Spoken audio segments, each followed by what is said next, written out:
Don't you think we feel a lot when we care about someone? They can feel that we care, and we don't have to say anything special. So I think it's so much more than the words. I think when the founders care, we can feel.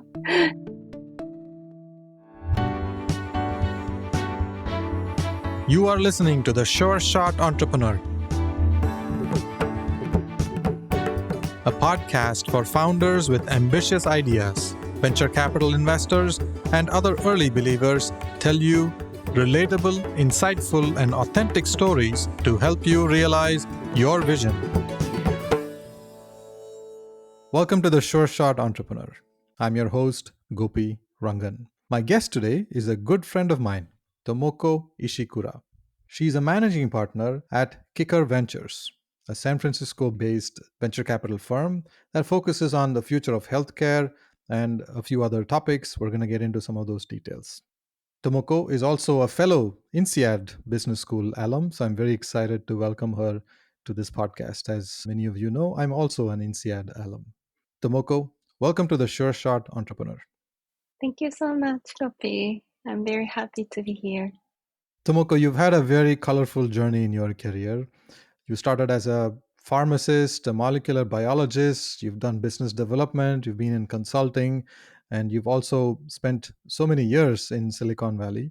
But originally, you're from Japan. Can we start there? And how did you get excited about coming to the US and making a home in Silicon Valley? Yeah, I grew up in south part of Japan called Fukuoka. I visited there recently, and it's such a small town. Like, I felt like it took me forever to get to the school, but it's actually like 10 minutes walk from my home to the school. But it was the community that everyone knew each other.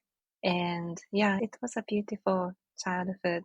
But I think somehow I was always attracted to a global view, international view of the world. And even when I was younger in high school, I was determined to go outside Japan. One thing that attracted me to come to the US, especially to San Francisco, is that I felt like almost like everything is possible. Your future is not set by others, and you get to see only like 1 or 2 years from here, and then you can't really plan for like a 5 year, 10 year journey because you grow so much, and then your community expands. And I like this kind of like uncertainty, unknown, with lots of possibilities we have in the Silicon Valley. The US and specifically Silicon Valley is a special place. I come from a conservative community as well. Tradition and following rules and following a traditional path in your career as well. That was kind of the natural way that people chart their careers. When you come to Silicon Valley, you realize that you could do anything. And there are a lot of people around who can support you. You can build a community around yourself and you can make a home. That's I've really true. enjoyed it as well. It's a very special place in the world. You've done many different things and you largely focus on the healthcare side of venture capital, but I'm really curious to learn why you like venture capital. I think I resonate with what you had in your blog about this podcast. We get to believe in something that others are not believing in yet. Like, we can be the early believer of the big visions that our founders have.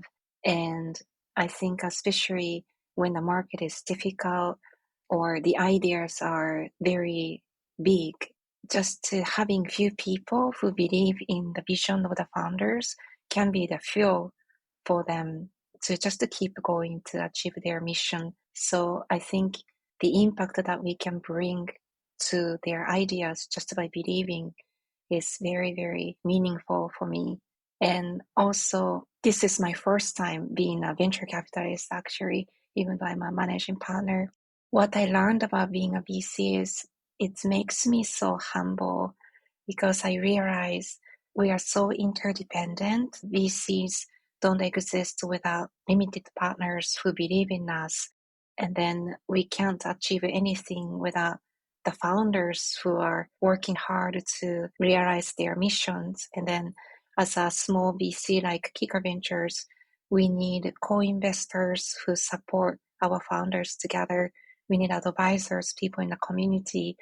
So I feel so grateful. Like every time I open my email box, I feel so grateful. Like everyone is always willing to help, support, and I wasn't expecting this before I joined this world. Yeah, the venture capital industry in the business world is probably one of the most collaborative. It is one of the few industries that encourages people to work with strangers and not only people you already know. And it's naturally designed to think very long term. Yeah. You make an investment, you think about ideas, you discuss and brainstorm with founders. They tend to be very patient and mission driven founders, yet very, very ambitious. To see the result of that work, it takes 5, 8, 10+ years these days. And it naturally kind of lends you the path to focus on effort and not on result too much. Yes. That's beautiful. Yeah. You already touched on Kicker Ventures a little bit. What is Kicker Ventures? What areas do you focus on, and how is the firm different from other types of VC firms? Yeah, so Kika Ventures, as you mentioned, we invest in a space of the future of healthcare. So it's very broad, but what we want to achieve is we want to create a happier and healthier world for the future generations.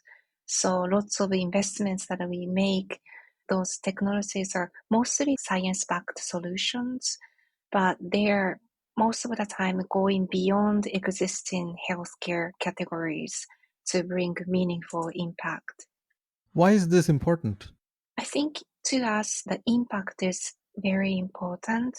When we look at the company, how we conduct the due diligence is we imagine a world or imagine the future, how the future will be different with this solution, with this technology. And then the impact that creates to the future has to be significant. We just published our impact report this Monday. We focus on 4 areas of impact, which are to foster happiness, to empower individuals, to amplify the impact of health professionals and researchers, and then to connect. So I think what we are seeking is the impact that moves our hearts, like moves our mind, like touches us when we imagine.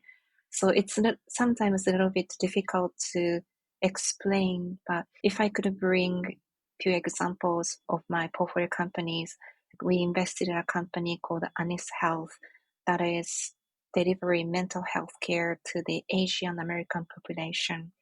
And when I saw the data and then learned 43% of the people who are on Anis's platform have never seen therapists before because of the stigma we have in the Asian community about the mental health care. And I felt very moved by that number, like how many people are discovering Anis Health through the special channels and then be able to have access to that service to feel better.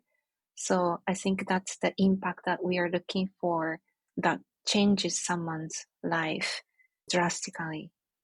Well, this is very interesting. I see how you look at impact. It's great to see that you're also measuring it actively. And you look at impact on health professionals and also research related topics. I'm curious to learn more about the frameworks or techniques you use to measure this. Before we get there, it's a very good example that you gave how you're going after a very difficult problem. I usually joke that immigrant parents want their kids to become doctors, but they themselves will not go to a doctor when they have issues, health issues. It's such an irony. And especially mental health is such a taboo topic in many of these conservative cultures. But you took a bet to change that. That's very, very interesting. Can you talk about the framework and the techniques you use to measure impact? Like, what are things that matter to you, and how do you know that you're creating impact? Yeah, so we defined those 4 areas of impact, for instance, to foster happiness. So happiness, especially for the patients, means they have access to personalized care or the community that support them, and their clinical outcomes are improving. So we have companies who have FDA approved treatment in their offering as a part of the companies that are creating that impact to foster happiness. Anis Health is also part of that. And to empower is to give individuals options, solutions, and also new types of information for them to feel like they have enough tools to manage their lives, their conditions. So that could include even access to new diagnosis. We have one company also again in mental health, which tracks the state of mental health 100% passively and continuously. So we get to see how stressed we are, how depressed we are as day goes by, to be able to learn, or maybe I need to pause a little bit to take care of myself. So, yeah, this was our first impact report, and it was such a beautiful process to talk about this, especially with our founders and advisors to kind of agree that this is what we care.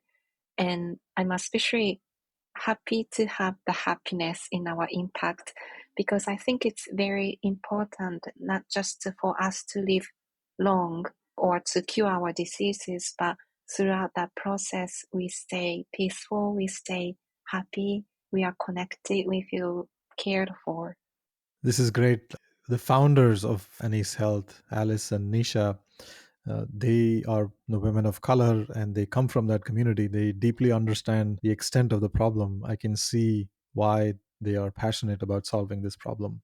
And I'm delighted to see that the framework that you're using to measure is showing you results, and the happiness report is actually happy to read.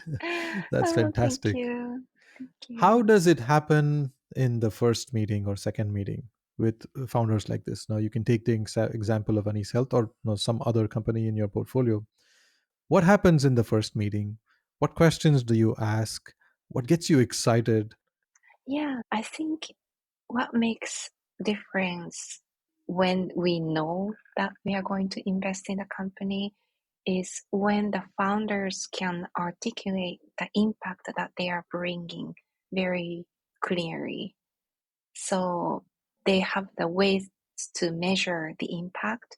They have the ways to articulate why this get adapted, this get used, and then what happens when this solution is in the market and then the people start using it.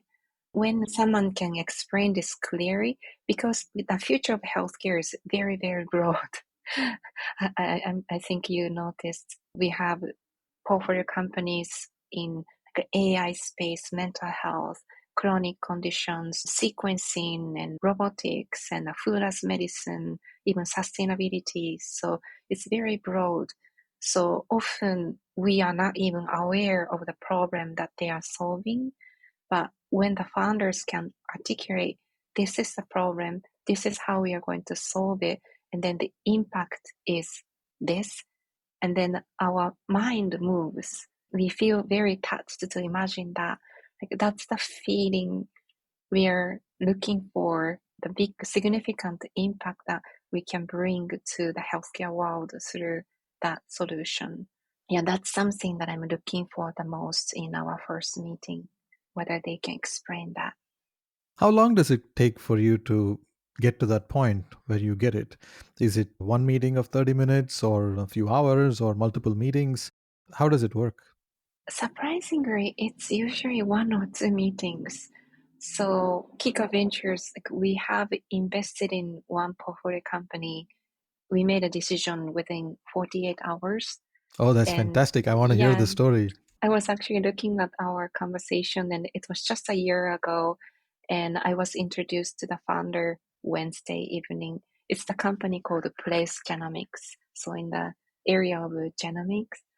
And I met the founder Thursday morning, and then I called my other partner on my way back while driving from the meeting, and then he said, okay, let's invest. We just had one reference call and then another follow-up call with the founder, And then we made a decision. It was not a space that we are familiar with, but he did such an amazing job explaining the wall that genomic industry is hitting, and then how he can overcome that wall. We were very touched by the impact that could bring to the healthcare world. And yeah, this company is still in stealth mode, so that's why I'm not being able to share so much about their technology. But also another thing was the founder was very, very humble, very authentic, and then I could feel that he really cares about what he's doing. He just wanted to do this right and not looking for anything about his status, reputation, and so forth. So I felt like we could be really good partner for a long term because it's a very long term project. Wow, 48 hours and you made a decision. That's lightning fast indeed. I've done it a few times, but it's always exciting when something like that happens. Yeah, Most yeah. of my investments I'll take a few handful of meetings and maybe a few days Mm, or few weeks. 48 hours is unusual, but it has happened a few times. You talked about how the founder was humble and mission driven. If you ask the founders, are you humble? Are you mission driven? They would say, yeah, I am mission driven. I'm humble. But how do you tease that out in the conversation? What questions do you ask the founder? What helps you learn that they are mission driven and they are humble? don't you think we feel a lot when we care about someone? They can feel that we care, and we don't have to say anything special. So I think it's so much more than the words. I think when the founders care, yeah, we can feel. Yeah, sorry, it's You kind of a know. fluffy, but we know. Mm. Yeah, and then also the people change as well. And I think for us, we do our best to show them that we care, and then it's okay for them to show their challenges, and we care them as a founder, but we also care about them as individual. And then I feel like maybe at the beginning I would just say they're a bit afraid to open up. As time goes by, we can improve our relationship with the founders, and also we can make an impact by how we treat them. So I think it's been 4 years since we founded the Kika Ventures, and our relationship with our founders did change. And I do feel like our founders also changed as well. We all learned to be humble. We all like gradually learn how much we are supported. So I think that's something Kicker as a BC wants to bring to our community, including our founders as well, just through our own example. And I'm also learning to be more humble. Yeah. That's a very fresh perspective from a new VC firm. I'm delighted to hear that. Building a startup is difficult, and building in healthcare is a different kind of challenge. What are some things that founders can do to improve their chances of success? What's your advice to founders building a Mm. new business in your sector? Yeah. So Kicker is a believer in the power of a community. We have a big number of people in our community, and we try to support our founders through our programs, such as our advisor investments program, and we organize a founder advisor dinner as an example. And I think what I learn often from talking to founders is many founders are facing similar challenges, including how to manage remote team, or what to do at our offsite events. And I think there's a lot we can learn from just connecting with each other, learn from each other. And in our community, we have people from payer, health systems, and by just talking to them, you can learn a lot. You don't have to repeat the same mistakes that others did. So I think really asking for help and like reaching out to VCs who are well connected in the ecosystem, it can make a lot of their activities more efficient and much easier. It's hard enough to build a business from scratch. And in the healthcare space, it's quite complicated. Building a community around themselves, having that support system, people they can reach out to, and you offer a lot of those programs, like access to advisors, founder dinners where they can talk to each other and get help. And that makes a huge difference. Are there things that are different today in the healthcare market compared to, say, 5 years ago, 10 years ago? What is exciting for you? What are trends that you're looking out for? So 5 years ago is the time like we kind of just started. So we started in January 2021. And at that time, I feel like the market, especially for VCs, was a little bit competitive, and we had a lot of fear of missing out about the deals. Now it's calmed down quite a bit, and I see a lot more collaborations. So collaborations from supporting a company together between co-investors to gathering together who share the same mission to just to support that mission. I've seen these kind of activities so much more. So I feel there is more opportunity to connect, more opportunity to learn from each other, and more opportunity to rely on the community so you don't have to do everything alone, and you can focus on what you are good at, and then there will be someone who is good at the things that you're not good at, and then you can help each other to achieve something even more meaningful.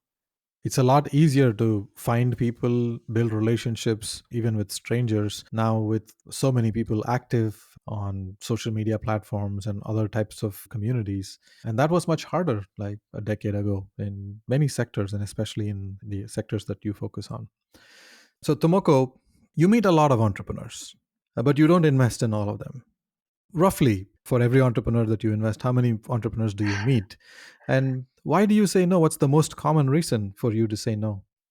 I think we meet a lot of entrepreneurs. We meet few a day, and then we invest in maybe like 4 or 5 a year. So it's a lot of no's. But I think for me, the biggest reason that I say no is again the impact. For us, because we get to invest in such a small number of companies, we are very careful to select the company that aligns with our mission, that is creating a happier and healthier world. For instance, there are so many AI use cases in healthcare, and then a lot of companies are working on creating automations for like, operations for health systems, as an example. I do believe that's a cool idea. However, when I imagine the world with the impact with this automation of the patient's intake, for instance, to me, it's not significant enough to move my heart. And I'm really looking for the impact that affects people's lives and really empower people. I have often said no because of the type of impact that they are creating. So I'm not saying that there is no impact for their solutions, but I think we are more specifically looking for the impact that align with our 4 areas of impact. So you're looking for exponential impact, something that really transforms the way people take care of their health. There are many different ways to create impact, and there are some that you like and you resonate with. And when that happens, you say yes. And it's very hard to find that connection with the impact that the founders want to create. It's a tough job. Like when you meet hundreds of Yeah. founders and you only invest in 4 or 5 companies, sometimes you have to say no, even when you like the company a lot. I find that challenging as well. I want to ask you a more macro or more philosophical question about venture capital. And I'm really curious to hear your perspective because you're a new VC and it's a new VC firm you've started. What is one thing that you would like to change about how venture capital works today. And especially you as a woman VC, not a lot of women are in managing partner roles, so writing checks. The percentages were low. Is that something that you would like to see change, or are there other aspects of how the industry works that you would like to change? I think I would like the orders for talent, opportunities, and solutions to be more eliminated. So Kika Ventures is a global fund. So even though currently 80% of our portfolio companies are in the US, we do look up deals in Europe and in Japan as well, in Asia. And sometimes the way that VCs think about the exit or how to increase the value of the company, they are very different. So it's sometimes not transferable. Yeah, how the companies, for instance, raise money and then exit in Japan is very different in the US. And then I do believe there are so many solutions that can be expanded to the global market. And sometimes that kind of structure or different business culture is a barrier for the company to go global or bring their company or solution to different market.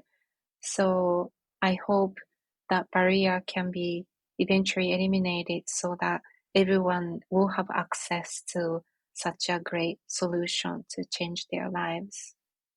Now, you and I are in Silicon Valley, and Silicon Valley is still the dominant epicenter for innovation. More than 50% of capital invested in startups go to Silicon Valley startups. It'll be great to bring that spirit of innovation to the rest of the world. There are lots of Yeah, problems waiting to be solved, and a lot of yeah, entrepreneurs exist everywhere in the world. Great hmm, ideas exist, and it'll be great to see many of those ideas funded. yeah. We're coming towards the end of our conversation, and I want to ask you about your community involvement.